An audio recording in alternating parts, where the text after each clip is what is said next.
Hello everyone, welcome to my channel. আমাদের যখন community posting চলছিল তখন সবাইকেই হেলথ টক দিতে হয়েছিল। তো সেই হেলথ টক কীভাবে দিতে হয় সেটাই তোমরা আজকের ভিডিওতে দেখতে পাবে। তো আমাদের হঠাৎ করেই বলেছিল যে হেলথ টক নেবে, তাই আগের দিন রাতেই সব পোস্টারগুলো তৈরি করে রেখেছিলাম। মানে এইগুলোকে বলে এভিয়েটস।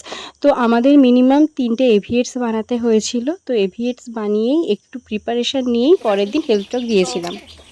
তো আপনাদের বাড়ি বা আপনারা কেউ কি ধূমপান করেন? এই ধূমপান করলে আমাদের শরীরে অনেক প্রভাব পড়ে। তো এর থেকে শ্বাসযন্ত্রের সংক্রমণ হতে পারে। শ্বাসযন্ত্রের সংক্রমণ এই রোগটা কি না, এটা খুবই একটা সাধারণ সমস্যা, সবারই হয়ে থাকে, বাচ্চাদের বেশি হয়ে থাকে। এটা আমাদের পরিবেশের চারপাশে বায়ুতে বিভিন্ন জীবাণুর মধ্যে ব্যাকটেরিয়া, ভাইরাস, ওগুলো তো ঘুরে বেড়ায়, এগুলো আমাদের নাক মুখ দিয়ে প্রবেশ করে, দিয়ে ফুসফুস পর্যন্ত যাওয়ার পথটা আছে, ওটার মধ্যে প্রবেশ করে এগুলো জ্বালা করে, ফলে শ্বাস নিতে কষ্ট হয়, মুখের মধ্যে মানে ঘা হয়ে যায়, ঠান্ডা লেগে সর্দি, কাশি, জ্বর এসব হতে পারে। তো এই রোগটা হয়েছে, আপনারা কি করে সেটা বুঝবেন না? যদি এই রোগটা হয় তাহলে আপনাদের জ্বর হবে, কাশিও হতে পারে। এই রোগে আপনাদের গলায় ব্যথা করবে, বিভিন্ন ফুসকুড়ি মানে আপনাদের গায়ে বিভিন্ন অ্যালার্জি বেরিয়ে যাবে, ঠান্ডা লেগে যাওয়ার ফলে সর্দিও হবে, শ্বাসকষ্টও হতে পারে। তো এই সমস্যাগুলো হলে এইগুলো থেকে আপনারা কীভাবে এটাকে প্রতিকার করবেন?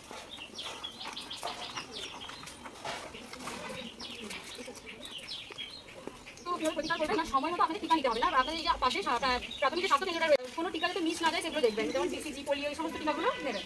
তারপর অসুস্থ থাকলে বাড়িতে থাকবেন, মানে কারোর যদি ঠান্ডা লেগে যায় বা জ্বর হয় কিংবা শ্বাসযন্ত্র সংক্রমণজনিত কোনো এই রোগগুলো হয়, তাহলে আপনারা বাড়িতে থাকবেন, কারোর সংস্পর্শে থাকবেন না, যাতে নিজেকেও সুরক্ষিত রাখবেন, অপরকেও সুরক্ষিত রাখবেন। হাত ধোবেন। আপনারা তো আপনাদের ঠান্ডা লেগে যাচ্ছে, ফলে আপনারা হাঁটছেন কাশছেন সবসময়, তো আপনারা হাত দিয়ে তো সেটা পরিষ্কার করছেন, তাই আপনাদের হাতে ওই জীবাণুগুলো চলে যাচ্ছে। তার ফলে আপনারা খাওয়ার আগে সাবান কিংবা হ্যান্ড ওয়াশ দিয়ে আপনারা ভালো করে হাত ধোবেন। মাস্ক ব্যবহার করবেন, যাতে আপনাদের থেকে কারুর আর ওই রোগটা না হতে পারে। আপনাদের সংস্পর্শে যারা আসবে তাদের যাতে এই রোগটা না হতে পারে, তার ফলে আপনারা মাস্ক ব্যবহার করবেন। ধূমপান এড়িয়ে চলুন। এই রোগটার একটা প্রধান কারণ হলো ধূমপান। ধূমপান করলে এই শ্বাসযন্ত্রের সংক্রমণ বেশি হতে পারে, গলা জ্বালা করতে পারে, এর ফলে শ্বাস নিতে কষ্ট হতে পারে। সেই জন্য আপনারা ধূমপান এড়িয়ে চলবেন আর দূরত্ব বজায় রাখবেন। কেউ যদি এই শ্বাসযন্ত্র সংক্রমণ ঘটিত কারো যদি রোগ হয়, তার থেকে আপনারা একটু দূরে থাকার চেষ্টা করবেন, যাতে আপনাদেরও এই রোগটা না হয়। এছাড়াও আপনারা এই প্রাথমিক স্বাস্থ্যকেন্দ্রে গিয়ে ডাক্তার দেখাবেন, ডাক্তার দেখিয়ে নিয়মিত ওষুধ খাবেন। তো আপনারা আমি কি বললাম এটাকে আপনারা কিছু বুঝতে পারলেন?